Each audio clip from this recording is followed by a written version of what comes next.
It was a simple, uncomplicated question, and it deserved a simple, uncomplicated answer. John Montero thought to himself. How long had you been sleeping with Aaron?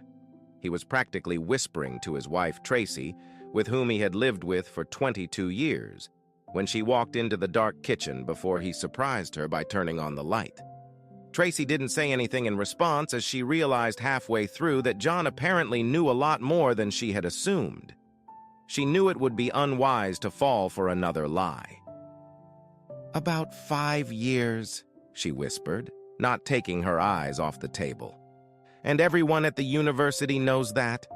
Yes, she whispered again. Oh, shit. You've been sleeping with that guy for 5 years and everyone knows about it except your dumbass husband. I guess that's what I should do since I trust you so completely. Is there anyone else I should know about, slut? Tracy's face reflected shock. John had never said an unkind word to her before, not even when they were fighting. She could see the rage in his eyes and was grateful that John wasn't a violent man. Tracy's thoughts were racing in different directions. When and how had John found out about Aaron? Could he have attended the awards dinner? It made no sense to Tracy, of course, because John had never been to any of the university awards dinners before. But the timing of this encounter was too coincidental. Still, nothing happened at the awards dinner that would give away their connection, she thought. John was late for the gala dinner. Tracy had told him not to bother going since it was just a dinner honoring various members of the university's academic departments. Tracy worked as an administrator in the English department. The department had 5 professors, a dean, an associate dean, an administrator, and a secretary. She had worked at the school for 15 years, and this year was her anniversary. Her husband usually worked about an hour late on Fridays, so she knew he probably wouldn't even consider attending the event. Heck, he hadn't attended any other celebratory dinners in the last 14 years, so she didn't think he would agree to this dinner, even if she got a badge.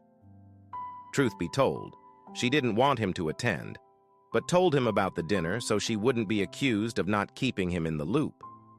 John hadn't promised to attend, but he knew he was going to be there to honor his wife's anniversary. He thought she would enjoy the surprise very much. This is what you do for the love of your life, he thought to himself. The traffic slowed him down a bit, and he was about 10 minutes late for dinner. Almost everyone was already in line at the buffet and sitting at tables, mostly by department. John looked to see where Tracy was sitting and found her at a table for 15 people occupied by the English department and, as it turned out, several spouses. John noticed that Tracy was sitting between Deputy Dean Jason Peterson and Professor Aaron McClary. He noticed that there were no seats available at that table, so after going through the line to the buffet, he sat at a table at the end of the room, figuring he would find his wife and congratulate her after she received her award. As John expected, the program was boring, but eventually they made it to the English department. When his wife's name was called, she got up and went to pick up her award from the dean, Dr. Stephen Engelbert. As she walked up to the podium, John couldn't help but feel proud that she looked 10 years younger than her 46 years.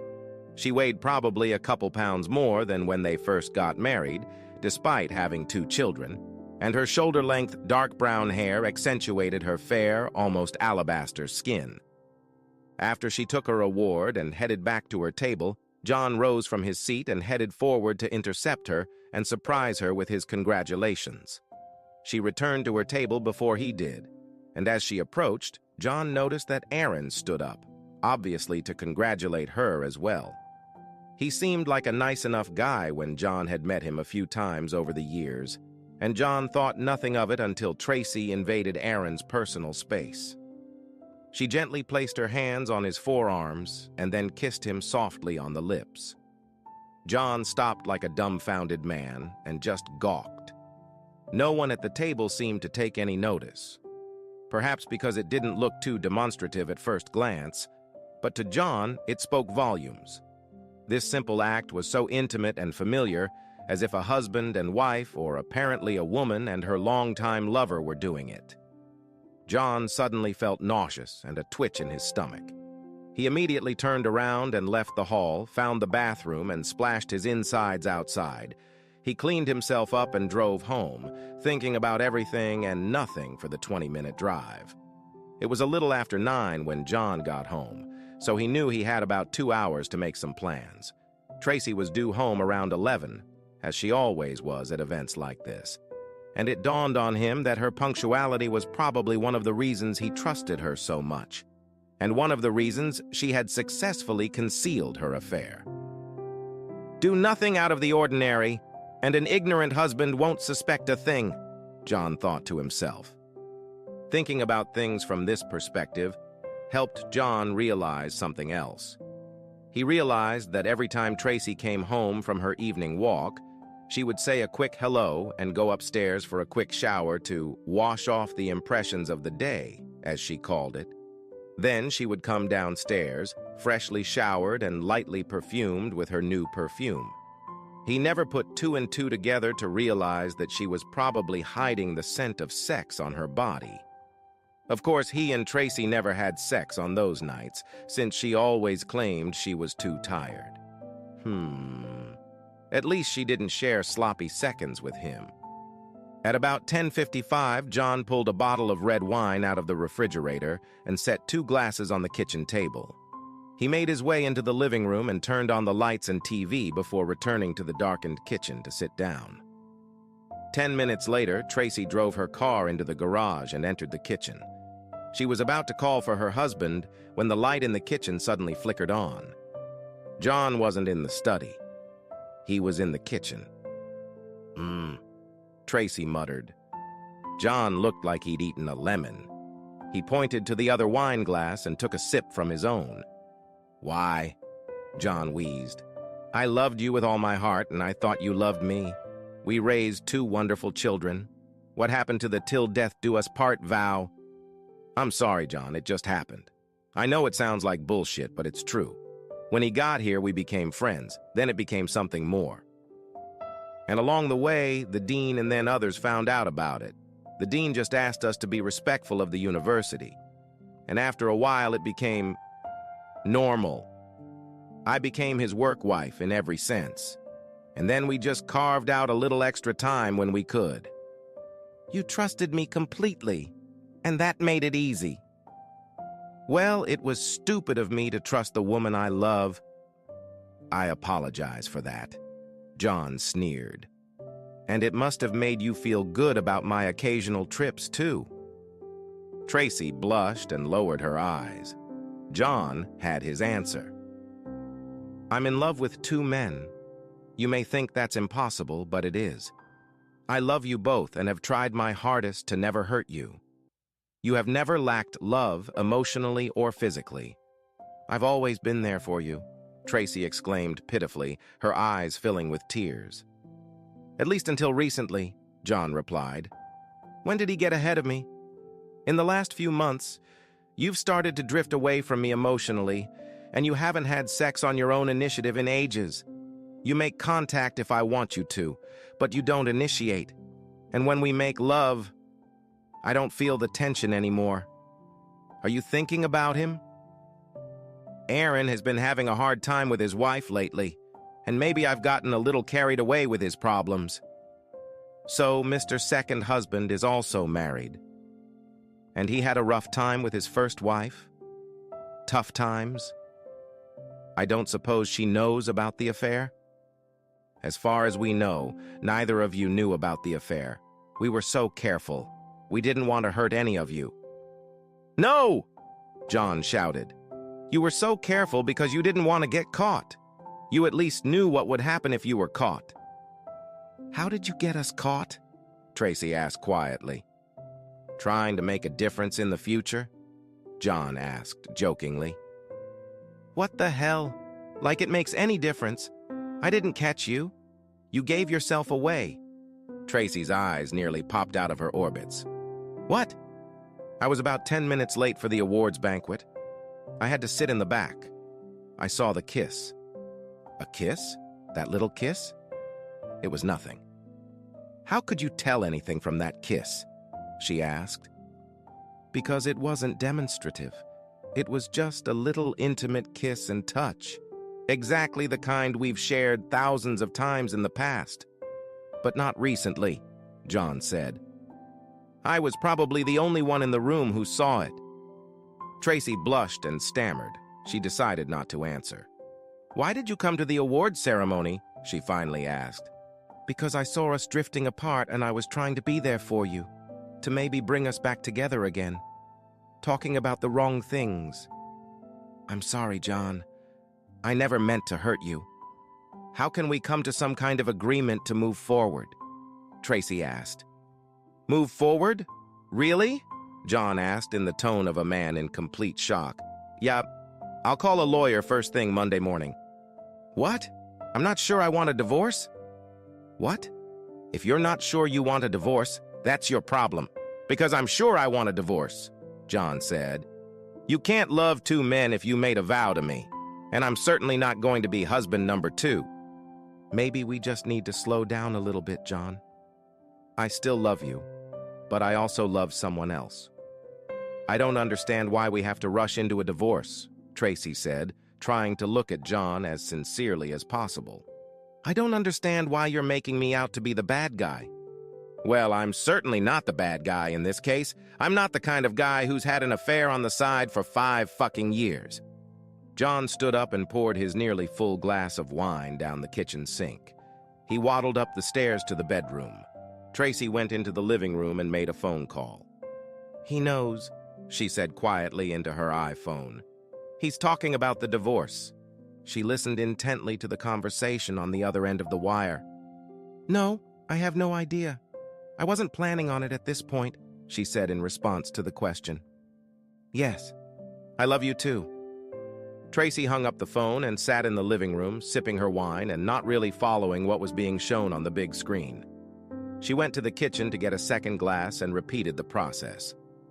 She truly loved Aaron, and while she didn't necessarily love John the way she had in the beginning, she believed she still had strong feelings for him. She remembered John's words about her recent estrangement from him and wrapped her arms around her head. In retrospect, she realized that John was probably right. She had been hanging out with Aaron more in recent weeks.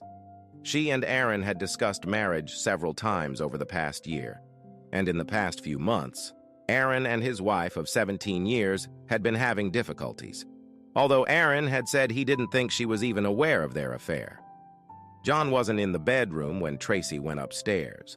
She saw that the door to their oldest daughter's room was closed and assumed that John was sleeping there. Their oldest daughter was in her penultimate year at the University of Michigan, and their youngest was a freshman at Ball State.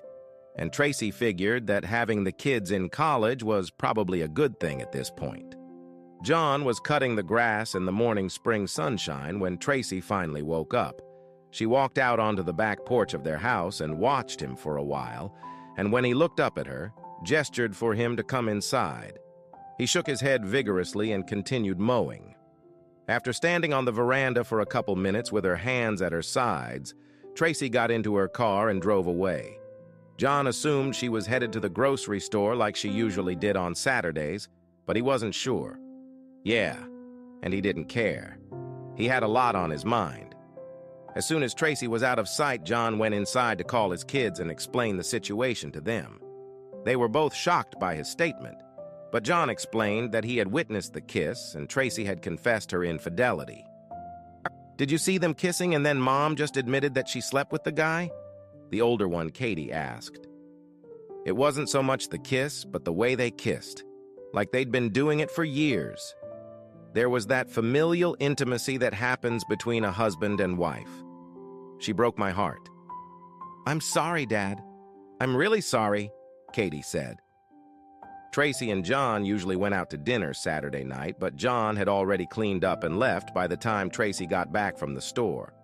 She wasn't particularly surprised when he didn't come back for dinner, but she knew it was out of character for him to be rude and not call. Finally, around 10:30, he walked into the house, muttered something in Tracy's direction, and went upstairs, going back to sleep in his oldest daughter's room. John awoke to the smell of coffee brewing in the kitchen. He staggered downstairs, hungover, bloodshot eyes, and poured himself a cup of coffee. Tracy sat on her end of the kitchen table and didn't say anything until John plopped down at the table. "How about we act like a couple of adults now?" asked Tracy somewhat smugly. "I haven't been very good at that the last few weeks, have I?" John replied just as caustically. "That's good, John. We've had this discussion before. I'm sorry about what happened, but I still love you. I love you both. Let's think about how we can make this work for both of us." "We can't make it work for both of us," John replied, "because I can't do it at all. You swore in front of God and everyone else that we would be faithful to each other forever. You broke those vows, those sacred vows. Not to mention you broke my fucking heart. You and your lover need to work something out. I'm out of here." "You can just throw away 22 years of marriage for nothing?" screamed Tracy. "I made a mistake. It's a mistake."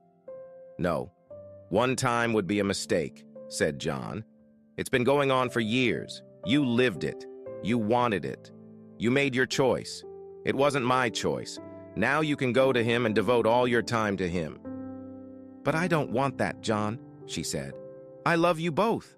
I really do. Give me some time to figure it out. For all our sakes." "All of us!" John shouted. "There is no all in this equation, and certainly no we." John turned and walked away, heading for the shower room in the main bathroom. When he stepped out and returned to the kitchen, Tracy was no longer there. She had left a note on the bathroom door asking him not to do anything rash until they could talk again. Probably having fun with that jerk, John thought to himself. Tracy did go to see Aaron, but there was no sexual relationship between them. "I guess that means our plans just changed," Aaron said. "I really wasn't ready for that at the time, Aaron," Tracy admitted. "I know we've discussed it and I really want this, but I still love him and I wasn't ready to let him go at that moment. We have history, we have kids. I've loved him for almost 25 years and you can't just get rid of that." John admitted as much to himself in his home. Although he wasn't overly emotional under normal circumstances, he couldn't hold back the tears that quickly flowed down his cheeks. He tipped a shot of Don Julio tequila into himself, finding comfort in the warmth growing in his stomach. He sat at the kitchen table and made a list of things he had to do personally in the next few days. He grinned wryly to himself that the absence of children made his plans easier. "Shit," he muttered. On Monday morning, John asked his boss for some personal time. His boss, Stan, had known John for over 15 years, and the only time John had asked for personal time was when his parents died. He knew something was wrong in John's life. Of course, the fact that John looked like he hadn't slept in days might have given Stan a second clue. "No problem with the time off, John," Stan said. "Is there anything I can do to help?" John hesitated, then couldn't stand it any longer and told Stan his story. "Shit, I'm really sorry, John. I've been married about as long as you have, so I don't have any sound advice for you other than to ask if you've considered all your options, including reconciliation. Have you asked yourself if you would be better off with or without her? I know it seems trivial, but I've asked myself that question at least 100 times, Stan, and I always get the same answer. In fact, she's had a second husband for 5 years, and they discussed her leaving me for him. I can't share her with anyone, and I can't put up with that kind of disrespect. I love her and I hate her. I can never trust her again. She's a lying whore, Stan.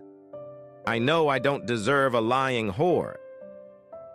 Tracy struggled with the divorce, but was smart enough to start making alternative plans with Aaron. 6 months later, John was a free man for the first time in almost 25 years. Deep down, he knew he still loved Tracy a little, but he couldn't separate from his wife. He knew that if he hadn't stumbled upon Tracy's betrayal, he would eventually have to deal with it, and not necessarily from a position of strength. The couple split their finances in half and agreed to sell the house.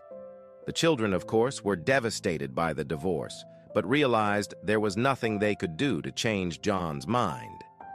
Only Tracy's parents seemed to have a problem with the divorce. and throughout the process they repeatedly begged John to do more to try to save the marriage. John really loved his in-laws on his wife's side and tried to gently persuade them. She says she loves us both. I'm not made that way, so I made the choice for her, John said. While the divorce proceedings were going through the court, John agonized over the fact that he couldn't tell Aaron's wife about her husband's long-term infidelity. He knew that if he told Aaron's wife, it would smack of revenge, but he also knew that he would prefer that she be told rather than left to her own devices. The day his divorce became final, John called Aaron's wife and broke her heart. Both McClarys were about 5 years younger than Montero, and their 2 children were 15 and 12 years old. John was especially worried about how this would affect the McClary children. I'm really sorry to have to break the bad news, but I couldn't in good conscience not tell you this. I would have felt like I was lying to you, too, John told Aaron's wife, Letty. It only took 1 day to get an insulting tirade from John's newfound ex-wife. Wow, I bet you feel like a real man, destroying Aaron's marriage like that, she yelled at John on the phone. Why in God's name would you think I would participate in your deception of this innocent woman, you slut? Blurted out John in response. If you love each other so much, admit it and be honest with this woman. She never hurt you, you divorcee. To John's surprise, Tracy, on the other end of the wire, fell silent. He heard someone mutter, "Goodbye." While John was confident in his abilities in bed, Tracy had been his only victory for the first 47 years of his life, and he hadn't gone on a date in about 25 years. He was fully aware that his sex life would never be the same again. What John hadn't counted on, however, was the number of single women over 40, and the divorce rate was over 50%. Word spread around John's place of employment that he was now a free man, and single women between the ages of 25 and 65 made sure that John, who always kept himself in good shape, knew they were available. In those rare moments when John walked into his favorite establishment, he had no shortage of company. It took time, but John occasionally took advantage of the abundance of riches. In time, the hole in John's soul tightened, and life settled into a more even keel. McClary's divorce didn't go as smoothly as Montero's, but 18 months later, Tracy and Aaron were married. Montero's 2 children did not have warm feelings for Aaron and mostly stayed with John when they were home, while the McClary children only stayed with Aaron and his new wife every other weekend. Tracy tried her best, but never really got attached to Aaron's kids. Over time, this turned out to not be such a big problem for the couple. While Tracy enjoyed being Aaron's work wife, after a few months her status as a full-time wife seemed to dry up. Tracy wasn't sure if the problem was simply that she missed John, an overexcitement with Aaron, or that she really needed the variety of 2 men. Whatever the reason, 3 years later the couple divorced. In his 52 years, John was still in good shape, although strands of gray had appeared in his dark brown hair. He didn't have much trouble attracting female companionship, and he went on 1 or 2 dates every week. He walked into his favorite diner to grab a sandwich and a couple of drinks after a hard day's work. He was sitting at the bar and had just started eating his sandwich when he heard a familiar voice behind him. "Hello, stranger. Mind if I sit here?" John didn't need to turn around to realize the voice belonged to his ex-wife. He swallowed with difficulty. "What will you have to drink, Tracy?" he asked, gesturing for her to sit down. "The usual, John. I know you haven't forgotten." "Cal, a Chablis for the lady, please. On me." As the bartender served the wine, John looked at his ex-wife for the first time in nearly 5 years. Her blonde hair was a little longer, her waist 5 inches wider, and there were wrinkles in the corners of her eyes. But she was still one hell of an attractive woman, John had to admit. "How about we call a truce for Katie's wedding, John?" Tracy asked. "I didn't realize we were at war," John replied. "Until a minute ago, you haven't said a word to me since the divorce," Tracy revealed. "You don't show up to family events. You didn't even show up to Katie's engagement party. Our oldest daughter is getting married next year, and you should be there and attend. It's important to her, John. If it's important to Katie, it's important to me. I'll be there, and I'll do everything I can for her. You, make the plans, and I'll take care of the expenses." Tracy smiled sadly at John. "I remember you treating me the same way, John. I don't understand how I could have been so stupid as to take your love, for granted." John held out his right hand. Tracy put her left into it. 2 hours later, before leaving the bar, Tracy took John's cell phone number. The couple agreed to do everything they could to make Katie's wedding as memorable as possible. 3 weeks later, John met Katie and his ex at the wedding meeting for lunch. The meeting went well, and as John was about to head back to work, he almost automatically invited Tracy to dinner the following Friday night. Tracy brightened up, and Katie looked more than surprised, raising her eyebrows and looking at her father. Tracy's version of the proverbial little black dress caught John off guard when she opened the door Friday night. "Wow, very nice, Mrs. McClary," John muttered. Tracy's smile was immediately replaced by a guilty look on her face. "I'm sorry. I didn't mean for this to happen," John said. "I'm sorry, too. I let you down. Hell, I let myself down," Tracy added. Dinner was at one of the best Italian restaurants in town, followed by an art show at one of the city's galleries. The couple mostly talked about their children and what each of them had been doing since their divorce. Tracy told John that after her divorce from Aaron, she switched to the university's business department, which after 20 years in the English department was like divorcing a large family. "When I do something stupid, I do it in a big way," she confessed with embarrassment. They both enjoyed the evening, and Tracy offered John a drink as he walked her to the door. He politely declined, saying, "Maybe next time." This remark did not escape Tracy, who smiled broadly. On their third date, Tracy managed to lure John into her bed. She had found a more experienced, more aggressive John who had a few new tricks in store. "What did I give it all up for?" mumbled Tracy, cooling off from the ecstasy. John realized that Tracy was asking herself a rhetorical question, and she had the tact not to answer. John and Tracy met twice more over the next few months, and both times it ended with them ending up in bed. While John took the evenings as little more than dates with a beautiful old friend, he knew that Tracy was beginning to take dating much more seriously. Katie confirmed this the next time she and John had dinner together. "You do realize that Mom thinks you two have a chance to get back together, don't you?" Katie asked meaningfully as the couple sat down in the restaurant. "She's as happy as a schoolgirl. Your conjugal visits have given her the impression that you really care about her. But she knows I'm still seeing other women. I've told her that repeatedly. I never lied to your mother, then or now. She's a beautiful and sexy woman. I don't mind getting a sexy woman into bed. I'm a healthy man." "Okay, Dad, I understand. But this is a woman who thought she could have 2 husbands, and that you would go along with it. She's already shown that she may not always be sober about her sexual relationships." "Message received, baby. I'm out of here." Tracy had hinted several times that she would be asked out over the next few months. But John had kept his promise to Katie, in part because he had found the woman he wanted to spend the rest of his life with. In truth, she had found him. One Saturday afternoon, he was stretched out on the floor at the local supermarket when she hit him with her shopping cart. "What the?" screamed John, falling to the floor at the local store after being hit by the cart. John looked up and saw a tall, skinny blonde woman in her 50s who was looking down at him with her hand covering her mouth. "Oh, God, I'm so sorry," said the angular blonde.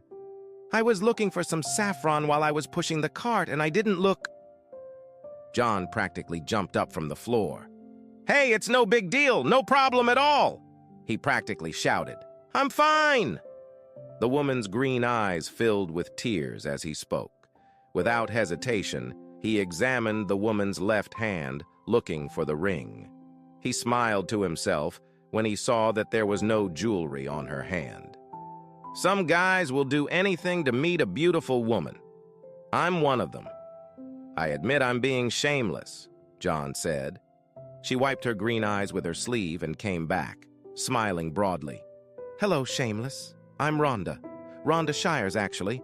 Rhonda turned out to be a 50-year-old woman who had divorced her husband 10 years ago for cheating. She had dated from time to time, but had not had a serious relationship since her divorce. Although she felt awkward after meeting John, she was quick to admit to herself that it was probably the best thing she'd done in a while. He's handsome, she thought to herself as John jumped up to her. A week later, John and Rhonda had their first date. They were supposed to have dinner and go to a movie, but the couple got so engrossed in conversation that they abandoned the movie idea and went to a quiet bar to have a drink, eat dessert, and continue their conversation. That first date was followed by half a dozen more, and on the fourth date, the couple was very busy. Rhonda was completely stunned when John brought her to half a dozen ecstasies while screaming unintelligibly during sex. Unless this guy is Jack the Ripper, why would any woman let him go free? Rhonda asked herself, falling asleep in John's arms. 3 months later, John asked Rhonda to go to Kathy's wedding with him. Tracy confided to Katie that she had hoped John would take her to the wedding. The wedding went off without a hitch. The bride was beautiful, and both of her parents were incredibly proud of her. Sitting at the family table with Rhonda's godparents, Tracy and Katie, Robert and Syl Morton, John was the perfect host who made sure that conversation and laughter and champagne flowed all evening. He also made sure to dance with all 3 women at the table several times during the evening. It was late when John and Rhonda left the dance floor hand in hand, as usual, before Rhonda excused herself and left to go to the bathroom. Before she left, she leaned over to John and whispered something in his ear, touching his cheek and smacking him on the lips. Rhonda's eyes brightened as she walked away, and John's eyes brightened as he sat down, as Tracy noticed. I really hate to say this, but you need to put a ring on that woman's finger, John, Tracy said, while the Mortons, old family friends, looked on with smiles on their faces. A wise old acquaintance once told me that the devil lies in the details. Love is not in kisses hot enough to melt steel. It's in sweet, gentle touches. It's in light finger touches and gentle caresses. A few months ago, when we dated a few times, I thought I had a chance to win you back. But upon reflection after those dates, I noticed that we never touched each other as tenderly as we did when we were married. I realized then that our relationship would never be special again. But watching you with Rhonda, I realized exactly what my friend meant. Light touches, a light, intimate kiss. She loves you, John, and you love her. Put the ring on her finger, John, and ride off into the sunset with her. Take my best wishes, and from everyone else, too. When Tracy finished speaking, Robert filled their glasses with champagne. To John and Rhonda, here's to them riding off into the sunset, he proclaimed a toast. As Rhonda approached the table, John stood up and kissed her on the lips. If I may be so bold, he said loud enough for everyone at the table to hear. I'd like to ask the future Mrs. Montero to the next dance.